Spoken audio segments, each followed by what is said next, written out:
Okay, so in the last session, what did we talk about? We talked about the electron configuration, right? And also the trends in the transition metal series.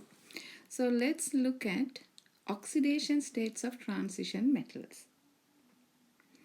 Most transition metals have multiple oxidation numbers or oxidation states.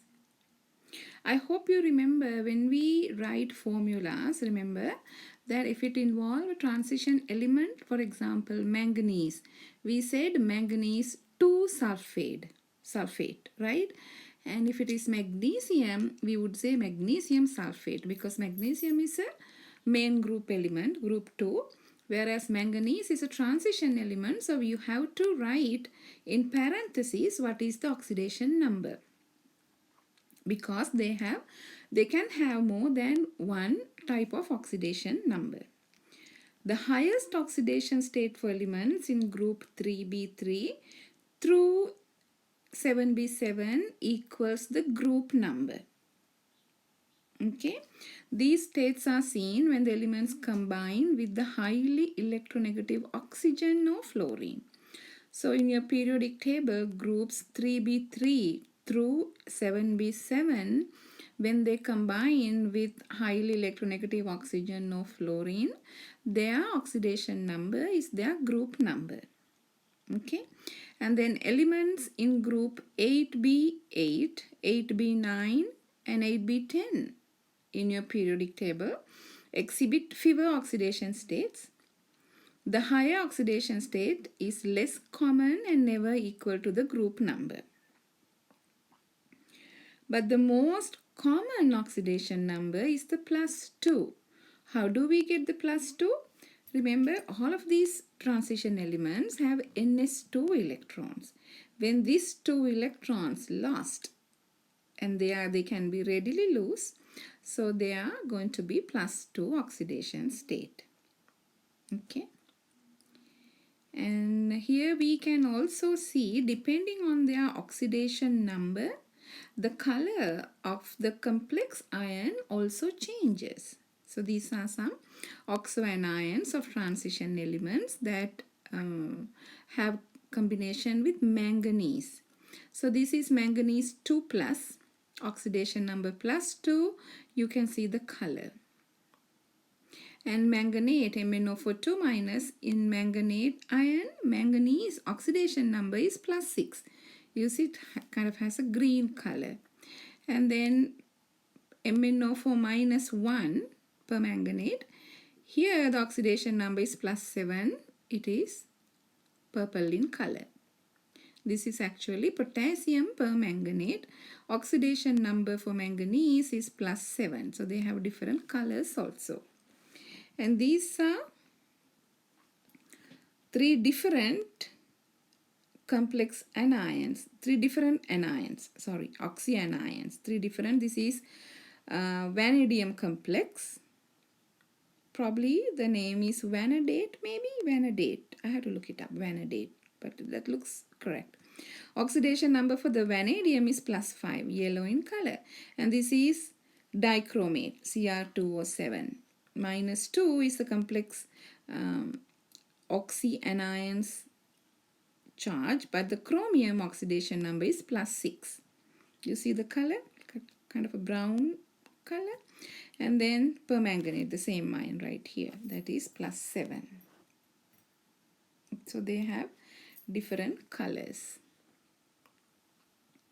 Oxidation states and d orbital occupancy of the period 4 transition metals.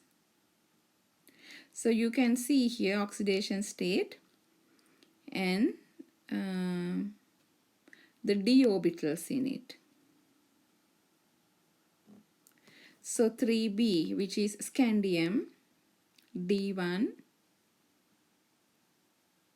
oxidation state 0, and d0, oxidation state +3. And titanium D2,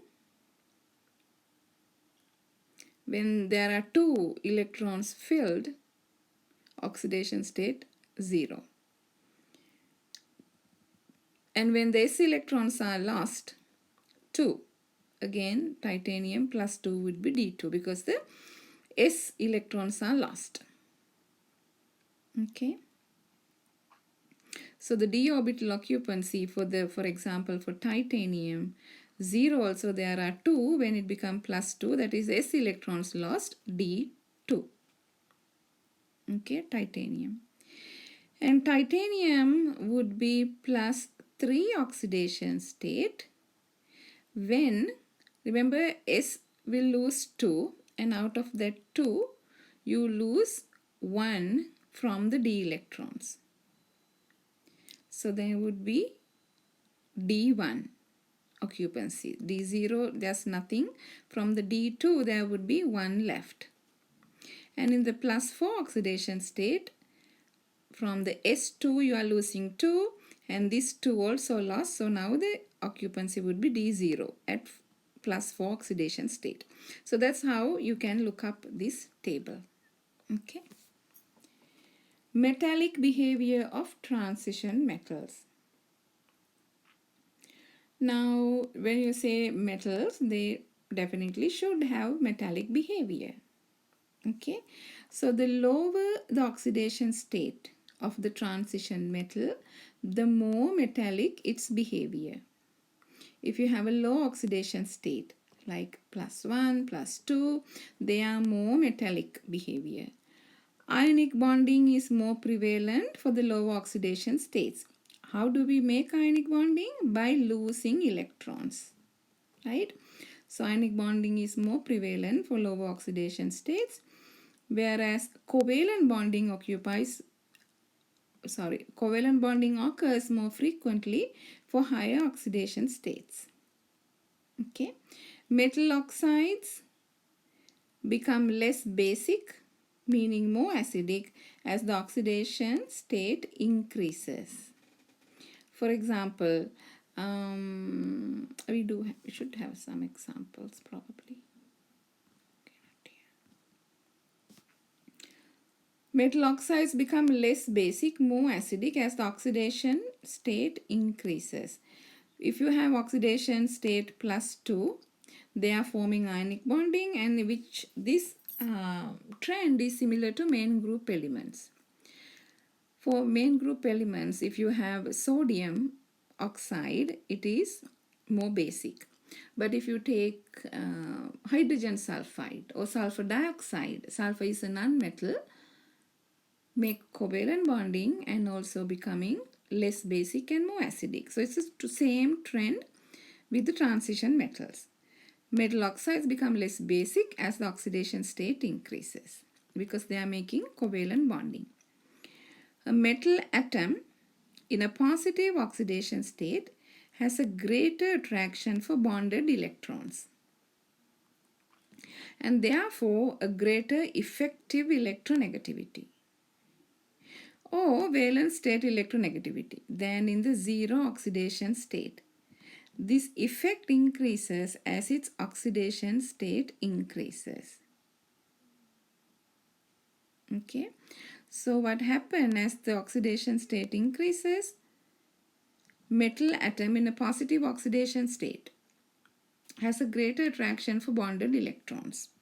So now you have more effective nuclear charge and therefore a greater effective electronegativity, meaning it likes to take electron towards itself, or valence state electronegativity, than in the zero oxidation state.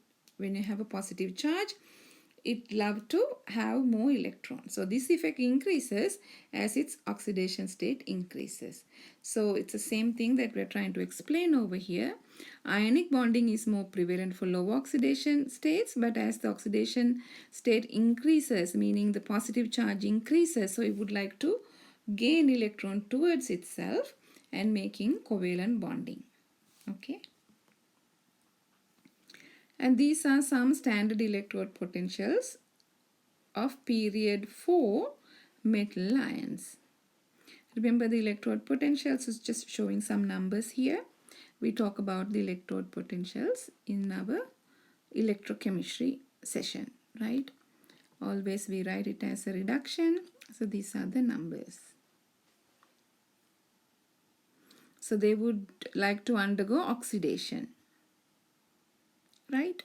That's why they have a negative values. But whereas copper is positive. Color and magnetic behavior.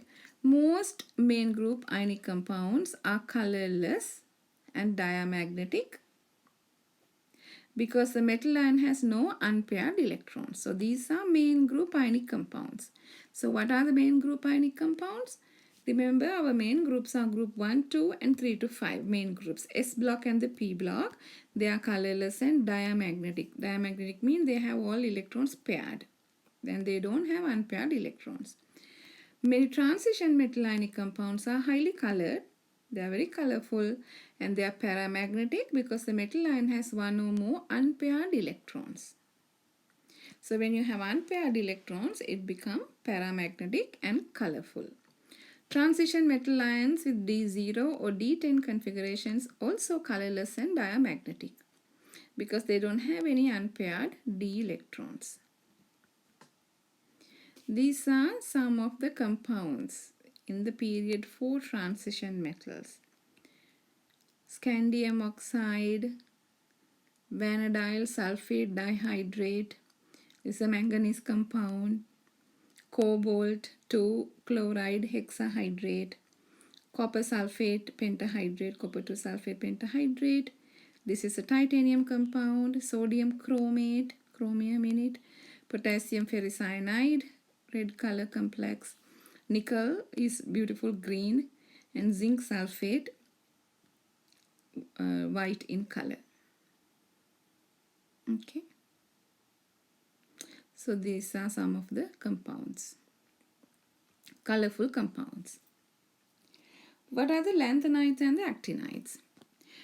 Lanthanides are also called rare earth elements. Atomic properties of the lanthanides vary little across the period and their chemical properties are also very similar. Most lanthanides have the ground state electron configuration. Lanthanide starts after xenon. So you have the noble gas prior to the element xenon, and then the rest would be, they are in the 6th period, 6s2, and when come to F, it's going to be 6 minus 2 and minus 2, 4fx and 5d0. So this is their configuration. And then the actinides starts in the period 7, and they are radioactive and have very similar physical and chemical properties.